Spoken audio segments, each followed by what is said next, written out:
जिस ज्ञान व्यापी की साधना के लिए, दुर्भाग्य से वो ज्ञान व्यापी आज लोग उसको दूसरे शब्दों में मस्जिद कहते हैं, लेकिन वो ज्ञान व्यापी साक्षात विश्वनाथ ही है। जिस ज्ञान व्यापी की उपासना के लिए आप केरल से चल करके यहां आए हैं, मैं उसका साक्षात स्वरूप विश्वनाथ हूं।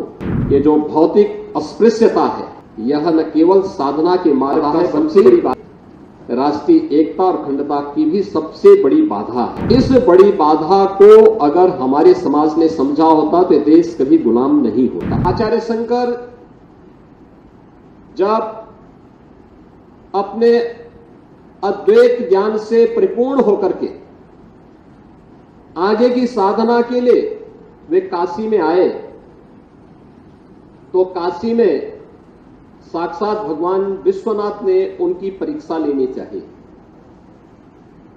और उन्होंने इस बात को देखा कि प्रातःकाल जब ब्रह्म मुहूर्त में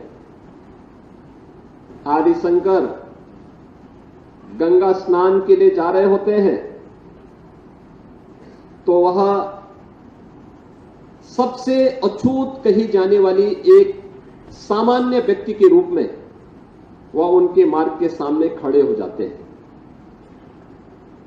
तो स्वाभाविक रूप से आदिशंकर के मुंह से निकलता है, हटो, मेरे मार्ग से हटो।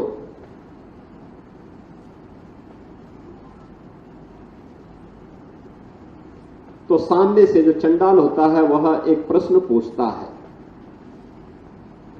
कि आप तो अपने आप को अद्वैत ज्ञान के मर्मज्ञ मानते हैं, आप किसको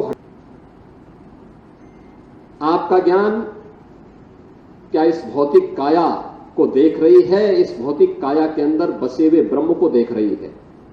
अगर ब्रह्म सत्य है तो जो ब्रह्म आपके अंदर है वही मेरे अंदर भी है।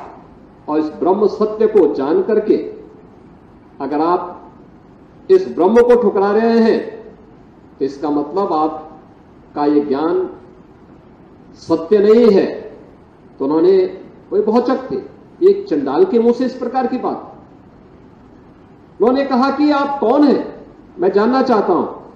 उन्होंने कहा कि जिस साधना के लिए, दुर्भाग्य से वो ज्ञान व्यापी आज लोग उसको दूसरे शब्दों में मस्जिद कहते हैं, लेकिन वो ज्ञान व्यापी साक्षात विश्वनाथ ही है।